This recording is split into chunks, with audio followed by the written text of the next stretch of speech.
बघा, शिंद्यांचा एक गट आहे, एक गट आहे जो अघोरी विद्येतून निर्माण झालेला आहे. अघोरींचा एक गट सर्वत्र असतो,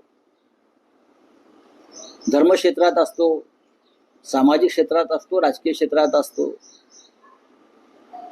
त्यांच्याकडे फार गांभीर्याने पाहण्याची गरज नाही, कारण दिवस रात्र ते अघोरी विद्येमध्ये गुंतलेले असतात. दुसऱ्याचं किंवा राज्याचं नुकसान कसं होईल आणि माझा कसा फायदा होईल ही अंधश्रद्धा जरी असली तरी दुर्दैवाने महाराष्ट्रात जे आम्ही पुरोगामी म्हणून मिरवतो त्या आमच्या पुरोगामीपणाला डाग लावणारी कृत्य समोर येत आहेत. आणि कोणत्या प्रकारचे लोक देवेंद्र फडणवीस यांच्या कॅबिनेटमध्ये आहेत.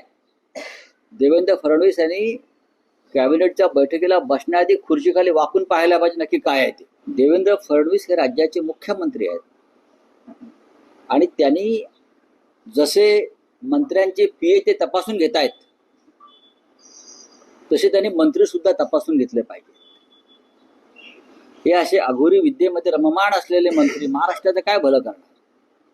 आणि ही अघोरी विद्या जी सुरू आहे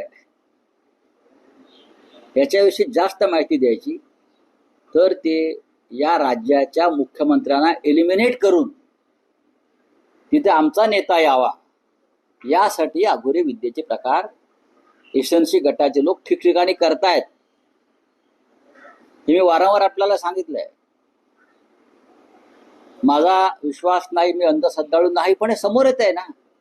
म्हणजे कोणत्या मानसिकतेमध्ये या राज्याचं मंत्रिमंडळ आहे. अर्धे मंत्री आहेत,